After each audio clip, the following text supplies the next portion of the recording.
मी स्वतः मात्र देवेंद्र मुख्यमंत्री झाले तेव्हा त्यांच्याविरुद्ध लिहिलेलं आहे. मला ते आवडलं नव्हतं. कारण अर्थात काय असतं की तरुण नेता होता.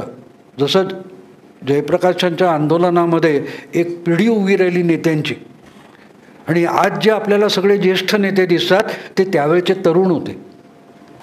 त्यातून जी एक तरुणांची पिढी उभी राहिली त्यांनी 30-35 वर्ष देशाला नेतृत्व दिलं.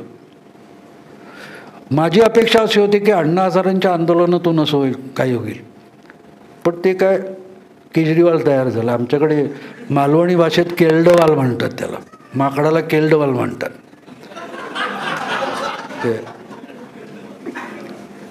तर मला म्हणून आवडलं की हा तरुण नेता आहे, हा पुढची 30 वर्ष नेतृत्व देऊ शकत होता. तुम्ही त्याला एक तर अल्पमताचं सरकार टाकलं, त्याच्यात शिवसेनेला विरोधात करून घेतलीत, पण सगळ्या बाजूने अडचणीत टाकले. समोर मुरब्बी शरद पवार बसलेले आहेत. सोपं नव्हतं. त्यामुळे त्याचा बळी दिलाय असं माझं मत होतं, आणि मी लिहिलेलं आहे तेव्हा देखील. आणि परवा एका ठिकाणी CM आणि मी एका स्टेजवर असताना पण मी बोललो आज मी यांचं कौतुक करीन, पण तेव्हा मी यांचा विरोध केलेला आहे. मी स्पष्टपणे तेव्हाही सांगितलं.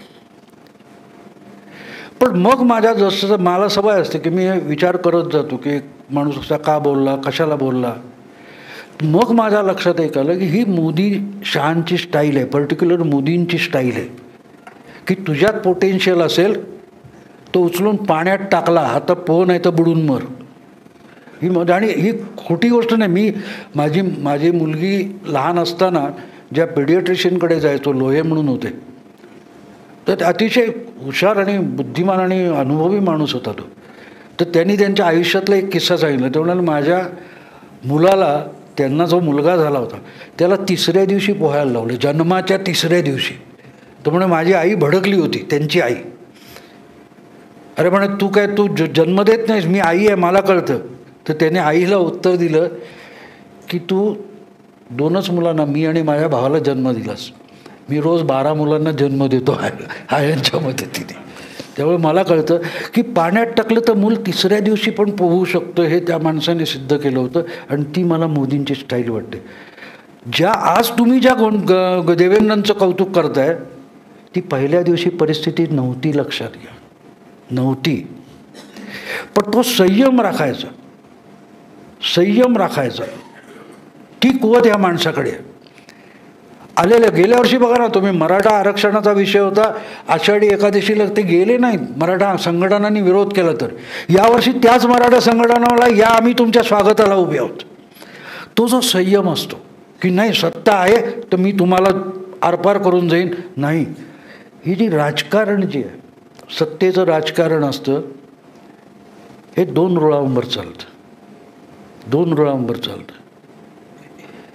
एक म्हणजे वैचारिक आणि दुसरं म्हणजे व्यवहार. यातली जी लवचिकता असते त्यातलं समांतर पण संपलं नाही पाहिजे आणि ते जवळ पण नाही आले पाहिजेत, तर त्या ट्रॅकवरून गाडी जाऊ शकते. ते जवळ आले तरी गाडी घसरेल, ते दूर गेले तरी गाडी घसरेल. या माणसाला ते 2 रोड तुम्ही म्हणालात म्हणजे की यांना साध्य का झालं या माणसाला. हे फक्त शरद पवार अल्पमताचं सरकार चालवू शकलेले आहेत, आणि आज शरद पवार त्यांच्या विरोधात आहेत, तरी या माणसाने चालवून दाखवलं. ह्याचं कारण त्या माणसाला ते रूळ कायम तितक्या समांतर ठेवून चालवता आले. आणि म्हणून शेवटच्या क्षणी जेव्हा युती होणार नाही गृहीत होतं, तर त्याच्यात ती युती होण्या इतकी लवचिकता त्यांनी ठेवली होती की प्रसंगी शिवसेनेवर टीका केली, पण ती दुखावली जाणार नाही इतकीच टीका केली. ह्या ज्या मर्यादा त्यांना सांभाळता येतात, यातून हा एक तरुण तयार झाला. आणि म्हणून 3 वर्षापूर्वी त्यांच्यावर किस्त्रींने एक विशेषांक केला होता त्यांच्या वाढदिवशी देवेंद्रच्या, आणि त्याच्यात मी एक प्रदीर्घ लेख लिहिला होता सगळ्या राजकारणाचा आढावा घेणारा. आणि त्याच्या प्रकाशनाला मी आणि उज्ज्वल निकम होतो, मलाही वक्ता म्हणून बोलवलं होतं. तेव्हा जे एक मी विधान केलं, मी तेव्हा म्हणालो होतो की आजपर्यंत आम्ही मराठीत असं ऐकत आलो की वासरात लंगडी गय शहाणी, पण हे जे वासरू आहे हे सगळ्या गायीमध्येच होतं. पण लंगड्या गाईत वासरू शहाणं निघालेलं पहिलं बघितलं. कारण वय बघा, देवेंद्र आणि त्यांच्या भोवतालचे सगळे बसलेले विधानसभेतले नेते बघा, मग तुम्हाला कळेल हे वासरू होतं. पहिल्यांदा उलटं झालं की लंगड्या गाईत वासरू शहाणं निघालं.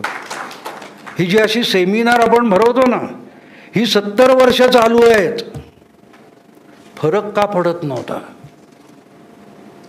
तो फरक या देशातल्या बुद्धिमंतांना, विद्वानांना का कळत नव्हता 23 मे पर्यंत? कारण सेमिनार चालले होते, डेटा गोळा केला जात होता. मार्क ट्वेनचं ते वाक्य मगाशी कोणीतरी सांगितलं की एक साधं खोटं असतं, एक धडधडीत खोटं असतं आणि सगळ्यात डेंजरस स्टॅटिस्टिक्स असतं, डेटा. पॉलिटिक्स जे चाललंय, आपण बोललो मागापासून मी ऐकत होतो, खरं तर चुकीचा माणूस तुम्ही बोलवलं आहे. पत्रकार कोणाचं कौतुक करत नाही त्याला पत्रकार म्हणतात, आणि मला तुम्ही बोलवलं आहे. पण मी खरंच काही वेळेला काही माणसं दमवतात आपल्याला, यांच्यावर टीका करायची वाट बघावी लागते. ही ज्या गमतीशीर गोष्टी मी सांगतो ह्या छोट्याशा आहेत, पण किती म्हणजे का कळलं नाही ही गंमत बघा ना. या अशा पद्धतीच्या चर्चा आपण रोज ऐकतो, आणि हे सगळे मान्यवर असतात. आणि त्यामुळे मग यांच्याकडून तुमच्या डोक्यात भर काय पडतं? आत्तापासून मगापासून मी जी काही चर्चा ऐकलं प्रत्येकाचं, मी तेवढा अभ्यासक नाहीये. पत्रकाराविषयी गैरसमज असतो, पत्रकार म्हणजे जॅक ऑफ ऑल आणि मास्टर ऑफ नन असतो. सगळ्यातलं थोडं थोडं थोडं येतो. तू किराणा मालाचा दुकानदार असतो, कुठे आत जातो काहीतरी करून देतो. पण मला एक पहिल्यापासून अशी सवय की मी प्रत्येक गोष्टीचा उलटा विचार करतो की असं आहे का. आपण जे 70 वर्ष गेली असं म्हणतो, फक्त राहुल गांधीने एक योजना जाहीर केली होती की आम्ही गेम चेंजर योजना होती अर्थात तेव्हा सगळ्यांच्या दृष्टीने. 72,000 रुपये 5 कोटी कुटुंबांना दरवर्षी देणार. 12,000 रुपये काय ते 6,000 रुपये प्रत्येकाच्या खात्यात डायरेक्ट टाकणार. ही घोषणा केल्यानंतर एकाही पत्रकाराने तिथे बसलेल्या राहुल गांधीने एक प्रश्न विचारला, पत्रकार की बाबा रे, तुझे ते 6,000 रुपये प्रत्येकाच्या खात्यात दर महिन्याला टाकणार, ते खातं कोणी काढलं? तुझ्या आजीने काढलं, दादीने काढलं, पप्पाने काढलं की मनमोहन चाचाने काढलं? यापैकी कोणी काढले का तुझ्या डायरेक्ट खात्यामध्ये टाकणार? तो झिरो बॅलन्स अकाउंट कोणी काढला? तो नरेंद्र मोदीने काढला ना. मग किमान एक काम मोदीने केलं एवढं तर मान्य करा. आणि ती सुद्धा किती दूरदृष्टी आहे की कदाचित 2024-2029 मध्ये राहुल गांधी कधीतरी पंतप्रधान होणार, त्यांना खात्यात पैसे टाकता आले पाहिजे.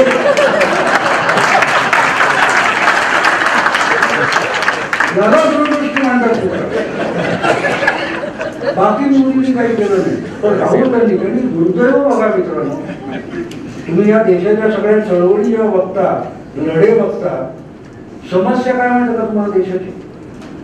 या देशाची सगळ्यात मोठी समस्या जी काय असेल तर वंचितांचे लढे लाभार्थी लढवतात.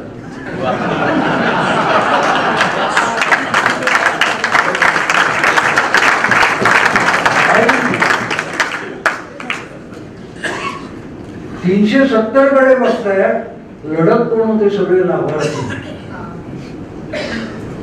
जे हुरियतवाले आहेत त्यांची पोरं परदेशात शिकतात आणि त्यांना सुद्धा सरकारी संरक्षण आणि सरकारी खर्च मिळालेला.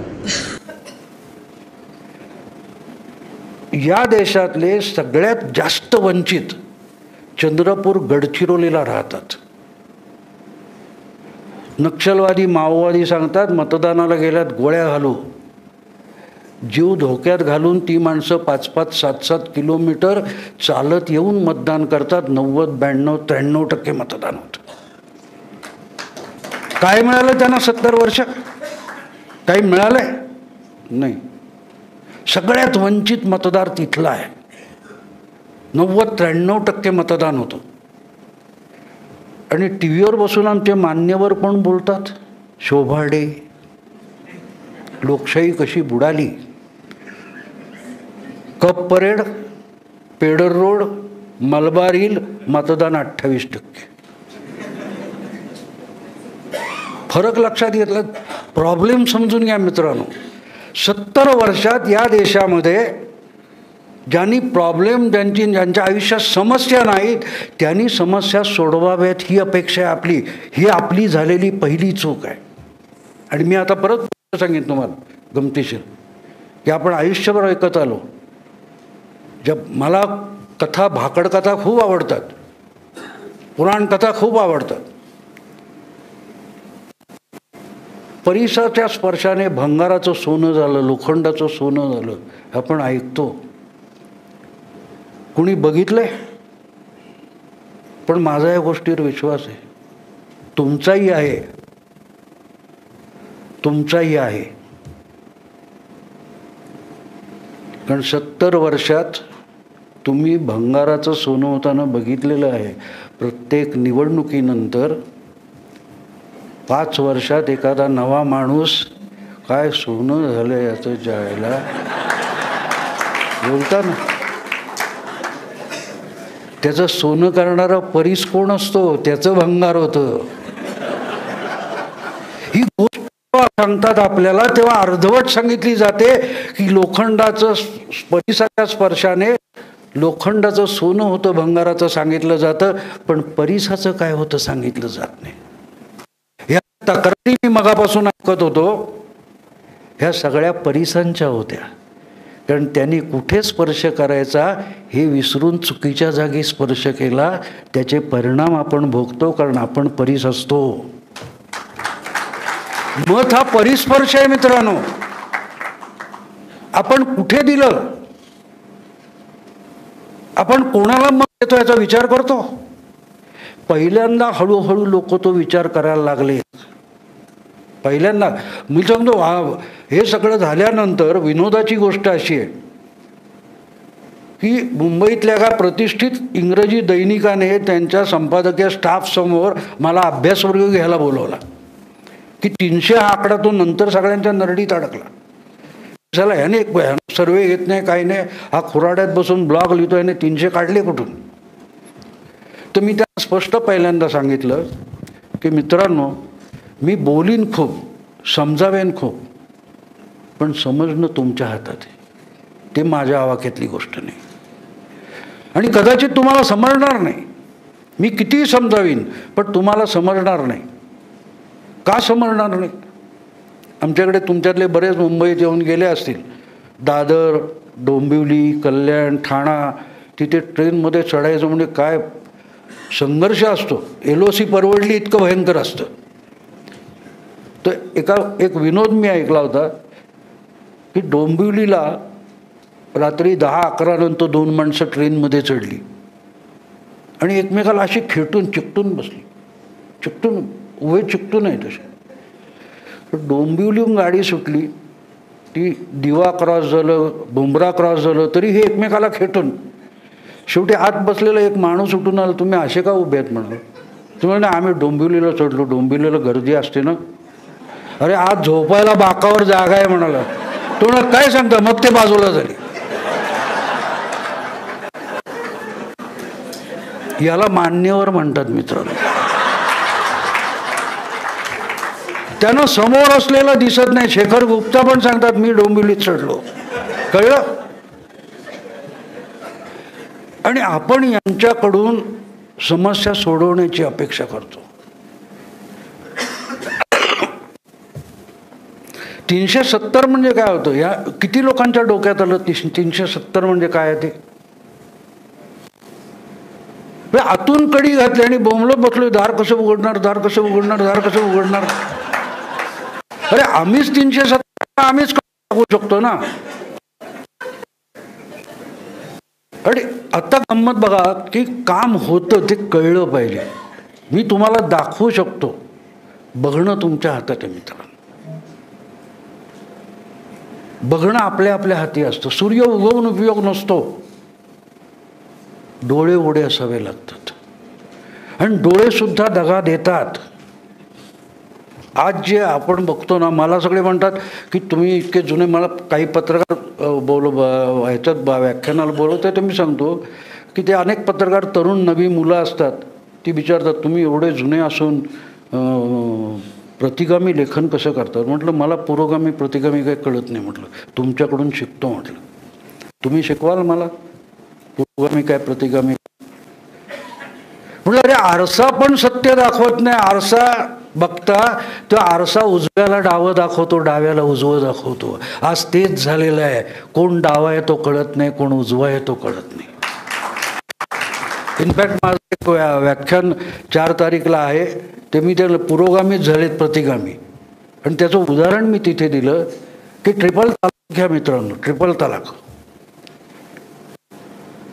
डिसेंबर 72 मध्ये हमीद दलवाईने ट्रिपल तलाक विरुद्ध मोर्चा काढला, मी त्याच्यात होतो. हुसेन दलवाई होते, भालचंद्र मुणगेकर होते. मुस्लिम पर्सनल लॉ बोर्डाचं नागपूर महाराष्ट्र कॉलेजमध्ये असं सेमिनार होतं, आणि त्याच्यावर आम्ही तो मोर्चा नेला होता. मग ते पोलिसांनी आम्हाला गडबड नको म्हणून ताब्यात घेतलं, नंतर सोडून दिलं वेगळं. आज सुद्धा मी ट्रिपल तलाकच्या विरुद्ध बाजूने उभा आहे. हुसेन दलवाई कुठे आहेत? भालचंद्र मुणगेकर कुठे आहेत? मग प्रश्न असा येतो की तेव्हा ते पुरोगामी होते की आज प्रतिगामी आहेत? तुम्ही व्याख्या बदलून टाकता. पुरोगामी हा शब्द फार चांगला आहे, आणि व्याख्याना आपल्या लेखात लिहिलेलं आहे पुरोगामीची व्याख्या. जो पुढे बघतो पुरोगामी, पुढे बघतो तो पुरोगामी. मोहन भागवत पण पुढे बघायला लागले. म्हणाले गोळवलकर गुरुजी काही विचार आता बाह्य झालेले बोलले ना, पण कुमार सप्तर्षी मागे बघून गोळवलकरांचे जुनेच विचार सांगतात. मग पुरोगामी कोण आहे सांगा मला, मोहन भागवत की कुमार सप्तर्षी? गल्लत कुठे होते आपण समजून घेतलं पाहिजे. आपल्याला दिसत सगळं असतं मित्रांनो. 5 वर्ष, पहिली 5 वर्ष मोदींनी इन्फ्रास्ट्रक्चर उभं केलं 370 काढायचं, तेव्हा त्यांना आम्ही येणार आहे म्हणून चिडवत होतो. एक देश आज पाकिस्तानच्या बाजूने उभा राहिला नाही. का उभा राहिला नाही काही देश? गंमत म्हणून नाही, 70-80 देशांचे दौरे केले या माणसाने. काय पोरवाळू घेऊन गोट्या खेळायला गेला माणूस? विचार कराल की नाही हा माणूस का जातोय, काय बोलतोय. भारताची बदललेली भूमिका शपथविधीपासून 2014च्या बघा तुम्ही. मला तेव्हा विचारलं होतं अनेकांनी की झालं तुझ्या म्हणण्याप्रमाणे खरं झालं, पुढे काय? म्हटलं he will be world leader नाव. आज तो झाला वर्ल्ड लीडर. हे बघण्याची दृष्टी, तुम्हाला दिसत सगळं असतं, आपण बघत नसतो. दिसत सगळं असतं. एक तुम्हाला सांगतो, पुलवामाचा हल्ला झाला त्या दिवशी संध्याकाळी माझ्या पुस्तकाच्या 2ऱ्या आवृत्तीचं लातूरला प्रकाशन होतं, म्हणून मी संध्याकाळी निघालो, पण मला त्याच्यात उशीर झाला. पहाटे मी ते मिलिंद पाटील म्हणून होते उस्मानाबादला, त्यांच्याकडे आम्ही मुक्काम केला होता. सकाळी पहाटे पोचलो, झोप काढली, उठलो तर लोकसत्ता आला होता. लोकसत्तामध्ये पुलवामाची बातमी वाचून काढली पहिली. आंघोळीला गेलो, चहा वगैरे पिऊन आंघोळ वगैरे करून आलो, आणि नाश्त्याची टेबलवर आम्ही बसणार होतो, एवढ्या दिव्य मराठी नावाचा पेपर येऊन टिपयावर पडलेला बघितला. मी बघितलं आणि मला खटकलं एकदम. तो उचलला, मी वाचला नाही बातमी. त्याचं सब हेडिंग होतं, लष्कराच्या ताफ्यामध्ये ट्रक घुसला. अरे मला गडबड वाटली, म्हणून परत लोकसत्ता घेऊन बातमी वाचली तर त्याच्यात कार घुसली होती, याच्यात ट्रक घुसला. गंमत कशी असते बघा की ना दिव्य मराठीचा ना लोकसत्तेचा पुलवामाला रिपोर्टर गेलेला होता. एकाच UNI किंवा PTI कडून आलेली बातमी होती. ती ट्रान्सलेट करताना ट्रान्सफॉर्म झाली, कारचा ट्रक झाला. आणि हे ट्रान्सलेशन करताना ट्रान्सफॉर्म करणारे आहेत ते मोदी कसा चुकतो ह्याच्यावर चर्चा करतात. काय गंमत आहे. मी 99 साली जेव्हा पहिल्यांदा अमेरिकेला जाऊन आलो तेव्हा आमचे कॉलेजचे प्राचार्य होते, ते माझी बायकोही स्कॉलर होती आहे, त्यामुळे तिच्या कौतुकाचे सगळे होते आणि मी उडण टप्पू होतो त्या काळापासून असाच. तर ते तुमचे सर होते, तर तिने सांगितलं काय ते म्हणून तुझ्याकडून नाही, मला भाऊकडून अमेरिका ऐकायची. तर तिने मला विचारलं की काय तुला फरक वाटला रे. म्हटलं अमेरिकेत आणि आपल्यात एकच फरक आहे. म्हटलं अमेरिकेत एकच शहाणा माणूस असतो, त्याला अध्यक्ष करतात, आणि आपल्याकडे एकच बेअक्कल माणूस असतो, त्याला पंतप्रधान करतात. कारण टपरीवर कटिंग चहाचा 5 रुपयाचा 2 रुपयाचा घेऊन आम्ही म्हणतो नाही वाजपेयीने असं नाही करणार चाहिए था. अरे कुठलंही तुम्ही कुठल्या लेव्हलवर आणून ठेवले, कसली चर्चा करताय, आणि त्यामुळे कळत नाही मित्रांनो. आजही माझं फेसबुक उघडून बघा, पुलवामा नंतर 19 फेब्रुवारीला मी पोस्ट टाकली होती, ही आता सर्जिकल स्ट्राईक होणार नाही, आताचा प्रतिहल्ला हा POKमध्ये नसेल, तो प्रॉपर पाकभूमीत असेल. 19 फेब्रुवारीची माझी पोस्ट आहे बघा. 26 फेब्रुवारीला बालाकोटमध्ये एअर स्ट्राईक झाला. मला काय स्वप्न पडलं नाही, मी सामान्य पत्रकार आहे मित्रांनो, व्यापक कट वगैरे सांगणारा बुद्धिमंत नाही. हे बघता आलं पाहिजे, दिसतं. न दिसण्यासारखं काही नसतं, न दिसण्यासारखं काही नाही आहे.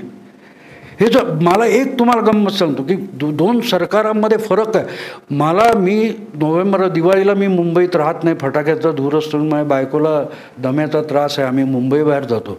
गेल्या नोव्हेंबरमध्ये आम्ही दिवाळीसाठी आसामला गेलो होतो, आणि मी तिथे जोरहाट, गुवाहाटी ते जोरहाट जात असताना मी कंटाळलो होतो, आणि तिला म्हटलं आज काय मी हॉटेलमध्ये खाणार नाही, हे टपरीवर काय मिळतं ते मला खायचं आहे. म्हणून तिथे थांबलो. एक सायकिया नावाचं जोडपं होतं आणि 2 मुलं त्यांची. अशी ती आपल्याकडे वडापावची गाडी वगैरे असते तशीच गाडी हायवेवर कडेला होती, आणि हायवेचं बांधकाम चालू होतं. तर आम्ही तिथे थांबून तो दाल चावल काय देतो ते खाल्लं, आणि मी तिथे बोललो. इतका खुश मला तो. म्हणजे त्यांनी बोलताना मुंबईचा म्हटल्यावर पहिला प्रश्न, उधर भी मोदी आएगा वापस. मला गंमत वाटली, ह्याचा काय संबंध, मोदी आला आणि हा टपरीवर चालवतो. तो नाही, देखो एक ऐसा अच्छा काम हो रहा है, ये बड़ा रोड बनेगा तो हमारा बच्चे का हॉटेल हो जाएगा. ह्याला म्हटलं रस्त्याचं ना ह्याच्या हॉटेलचा काय संबंध आहे. मी त्याला डिवचत गेलो, तसं तो सांगत होता काय की त्याने मला दाखवलं कसं बघा 6 लेनचा हायवे आहे, आधी गटर बांधून घेत आहेत. मग म्हटलं मोदी का 4 साल तो खत्म हो गया, कब होगा. तुम्हाला देखो साहब, इसके पहले इलेक्शन आएगा तो रोड बनता था, 6 महीने में ख़त्म, फिर अगला चुनाव, रोड चलता नहीं था. अच्छा काम स्लो होता है, हे त्याला कळतं मित्रांनो. अच्छा काम स्लो होत आहे. तरी मी त्याला डिवचल्यावर शेवटी त्याने मला सांगितलं, मला त्याच्यासमोर चिदंबरम पण बुटका वाटला.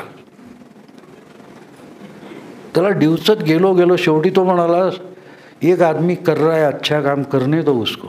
म्हटलं क्या किया. त्याने मला 2 सरकारांमधला फरक समजावला. तुम्हाला ये जमीन है ना, ये तो मोदी पैदा नहीं किया, ये पहले से है. डांबर मिलता है अपने देश में, सीमेंट मिलता है, तो पहला गवर्नमेंट क्यों नहीं बनाया था.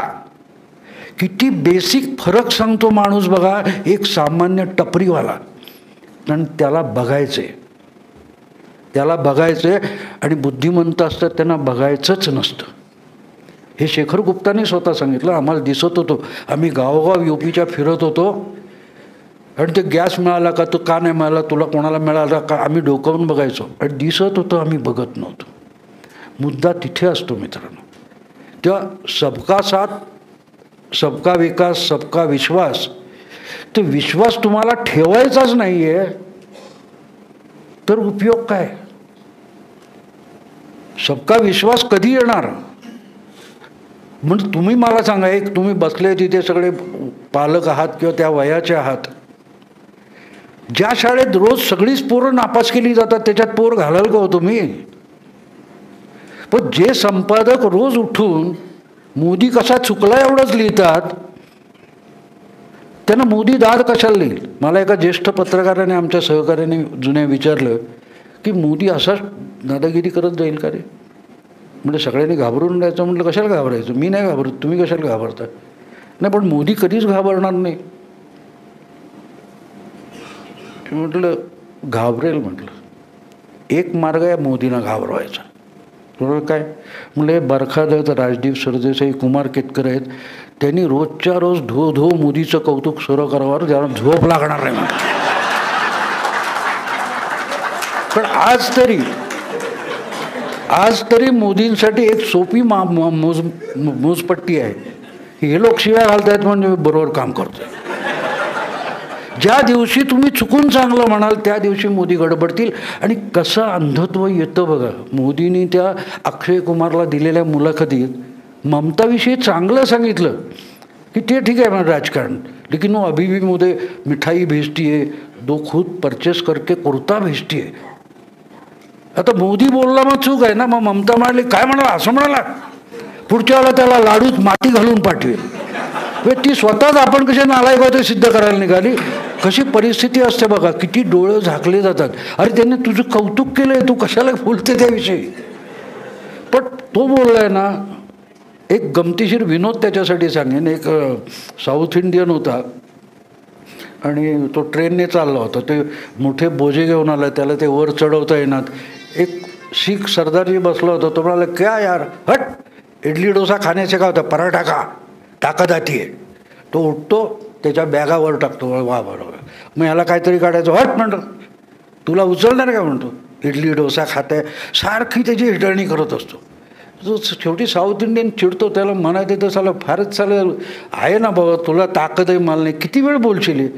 शेवटी ह्याला काहीतरी धडा शिकवला पाहिजे म्हणून तो मध्येच उठतो ट्रेनमध्ये आणि ती साखळी खेचायचा प्रयत्न करतो. म्हणजे खेचत नाही, नुसतं दाखवतो. तो हट जा म्हणतो, इडली डोसा खाता है उसमें क्या होगा, हट जाओ. ओढतो साखळी, गाडी थांबते. तो टीटी येतो, किसने खिंचा था म्हणतो. तो म्हणा हे काय खिचेगा, हे तो इडली डोसा खाता है.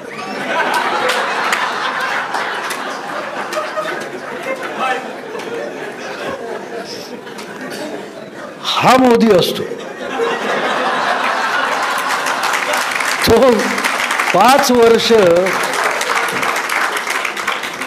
वर्ष मोदी म्हणजे काय हेच समजलेलं आणि त्याच्यावर ते रोज लढतायत. असं नाही हरवत आहेत मित्रांनो.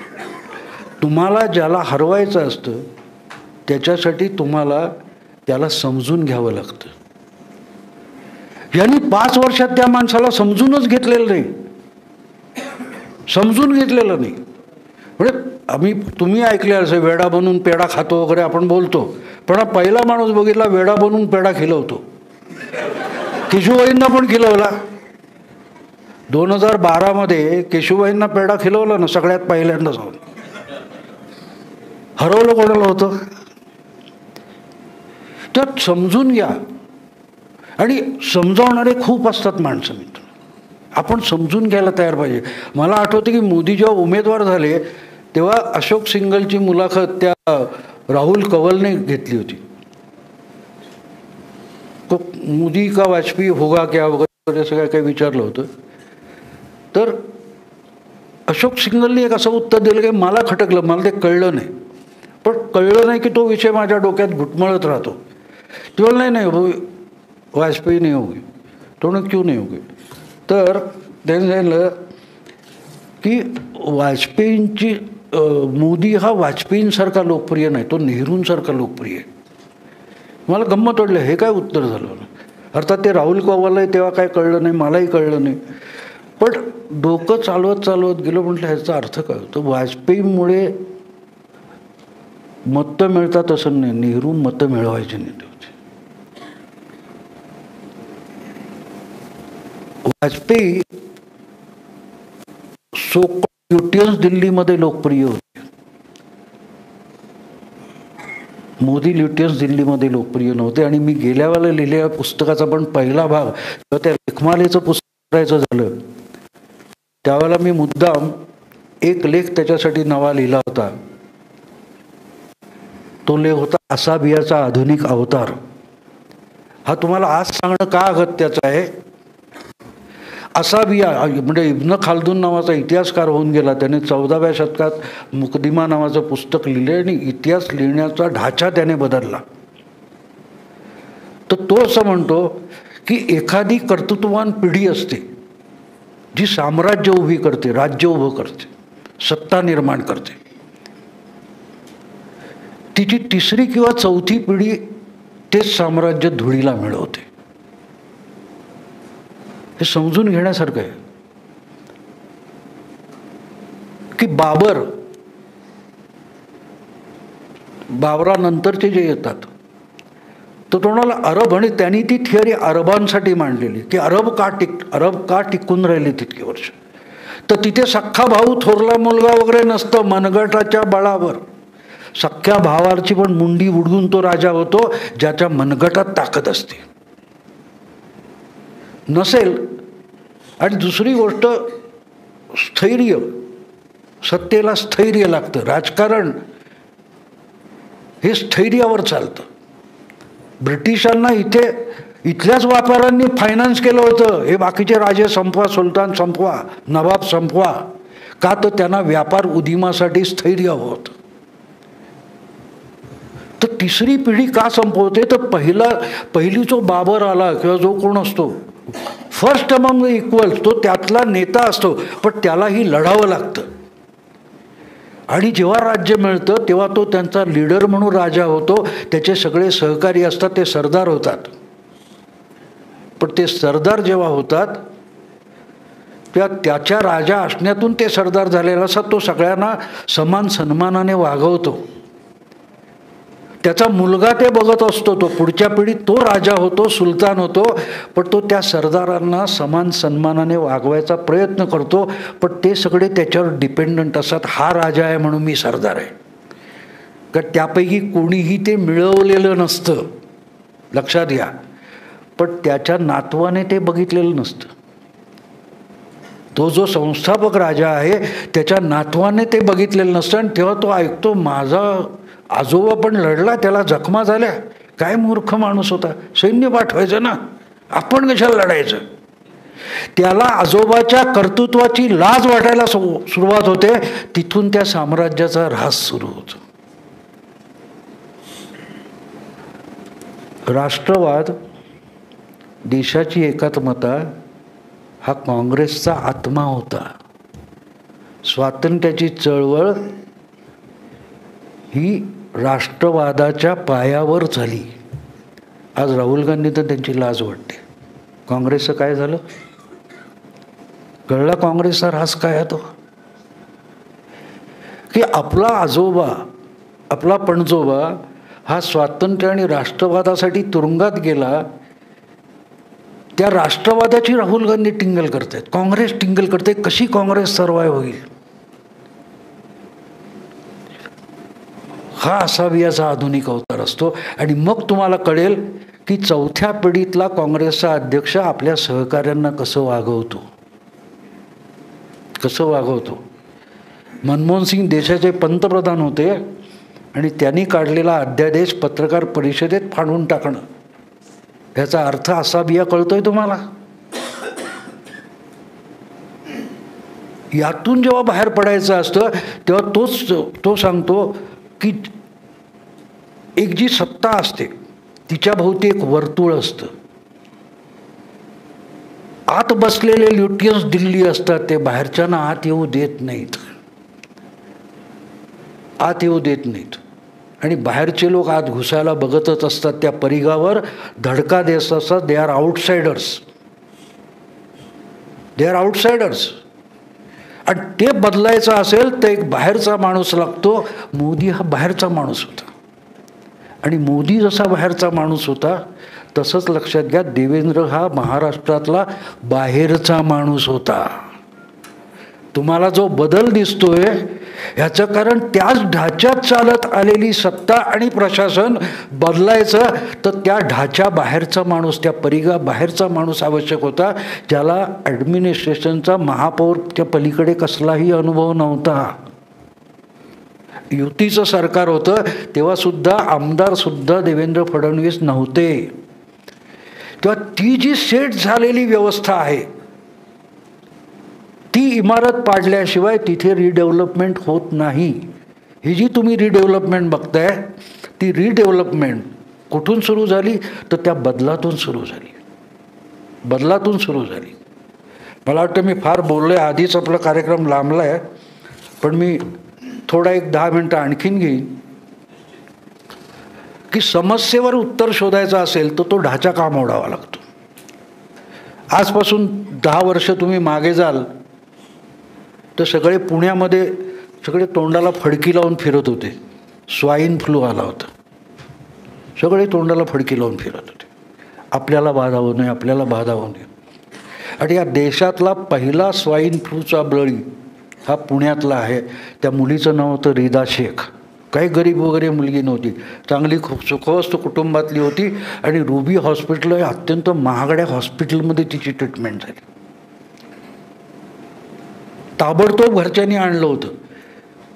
तिची प्रकृती बिघडत चालली होती, बिघडत चालली होती, तरीही तिला ते डॉक्टर्स वाचवू शकले नाहीत. याचं कारण असं होतं की तिला झाला होता स्वाईन फ्लू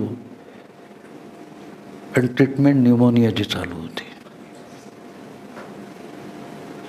ट्रीटमेंट न्यूमोनियाची चालू होती. त्या डॉक्टरनी काय चुकतं, ही आपण ट्रीट करून देखील परिस्थिती का बिघडते याचा फेरविचार केला नाही.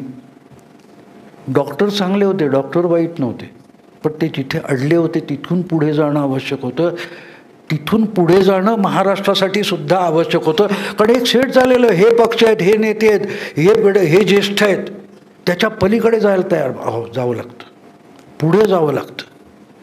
आणि ती कोंडी फोडायची तर त्या समजुतीच्या बाहेर जाऊ शकणारा माणूस असावा लागतो. आणि ह्या बेसिक गोष्टी असतात. इन्फ्रास्ट्रक्चर म्हणजे काय असतं, बेसिक असतं.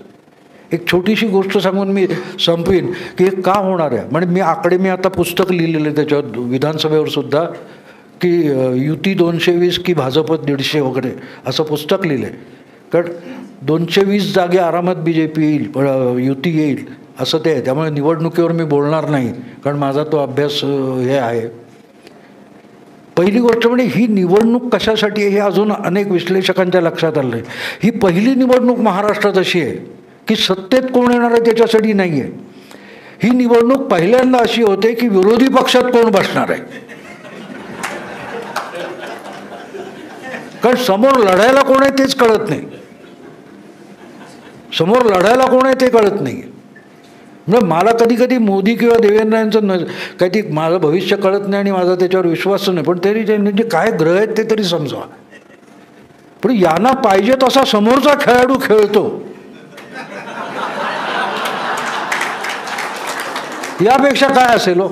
तो कुठचा गोलमाल म्हणून अमोल पालेकरचा सिनेमा होता, त्याच्यात तो उत्पल दत्त कायम बुद्धिबळ खेळत असतो. तो इथून झाला की उठून तिकडे जाऊन बसतो, तिथून पण तोच खेळतो. कधी कधी मला असं वाटतं की हे असंच चाललंय की काय. पण अगदी आता पण बघा ना की त्याच्यावर वाद खूप झाला.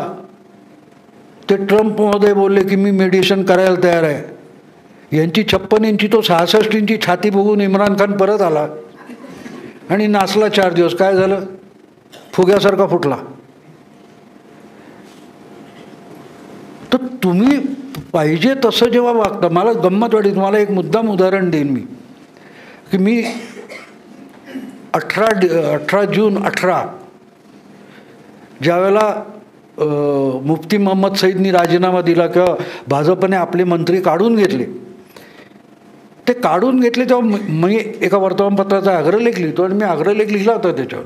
आणि आता मुफ्ती मेहबूबा ह्या भाजपला कशाबरोबर खेळवतील हे सगळं मी लिहिलं होतं.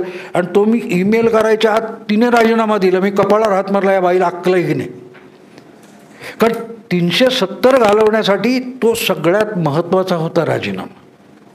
कारण तिने राजीनामा दिला, तो जर दिला नसता तर राज्यपाल काढू शकत नव्हते. राज्यपाल काय करू शकत होते, 4 किंवा 5 दिवसात बहुमत परत सिद्ध कर. ओमर अब्दुल्लाच्या पाया पडून मेहबूबा मुफ्ती ते सरकार टिकवू शकत होती. आणि टिकवलं तर कारभार राज्यपालाकडे गेला नसता, पर्यायानं केंद्राकडे गेला नसता. मुद्दा असा असतो की मुफ्ती ही यांना पाहिजे तशी गेम खेळली.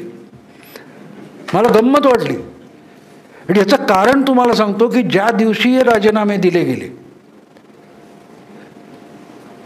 एवढ्या चर्चा चालतात. त्या चर्चेत मलाही त्याविषयी टी व्हीच्या चर्चा इंग्लिशपासून सगळ्या मला गंमत वाटली, कोणी याचा उल्लेख कसा, फक्त OICनी केला.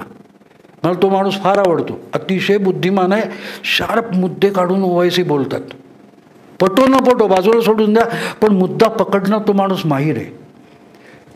त्यांनी तेव्हा हा प्रश्न विचारला होता की अमित शहा घाई गर्दीने बंगालचा दौरा सोडून दिल्लीत आले आणि दिल्लीत सुरक्षा सल्लागार अजित डोवाल त्यांना भेटले. त्यांची 1 तास चर्चा झाली. त्याच्यानंतर डोवाल गेले आणि पुढच्या 1 तासात काश्मीरचे सगळे भाजपचे मंत्री अमित शहांच्या घरी आले. तिथून ते 1-1.5 तासाने उठले, श्रीनगरला गेले, राजीनामा दिला. म्हणजे अजित डोवालच्या सल्ल्याने ते सरकार मागे घेण्यात आलं होतं. पण त्याच्यातली सगळ्यात मोठा खटका कुठे होता, कडी कुठची होती, ती मेहबूबांच्या हाती होती. की तरीही त्यांनी राजीनामा दिला नसता तर नॅशनल कॉन्फरन्सच्या सपोर्टने ते सरकार चालवू शकले असते. तर तुम्हाला आज 270साठी जी पार्श्वभूमी लागते ती झाली नसती. आणि म्हणून मी मोदींना नशीबवान मानतो की यांचे दुश्मन देखील त्यांना पाहिजे तसा गेम खेळतात. आता देखील बघा ना की ह्या सरकारविरुद्ध लढणार आहे कोण मला कळत नाही. तुम्ही मानसिंग पवारांनी एक छान मुद्दा मांडला की यांनी विरोधी नेते पण आपल्यात घेतले. शेवटी नाही, सुरुवातीलाच घेतले. पहिला विरोधी नेता त्या विधानसभेत कोण होता बघा, एकनाथ शिंदे होता. सुरुवातच विरोधी नेता आत घेऊन केली, शेवट पण विरोधी नेता आत घेऊन केली. आणि म्हणून मित्रांनो जास्त बोलत नाही मी. बोलायला विजयाताईंना माहिती आहे मी गप्पिष्ट माणूस आहे.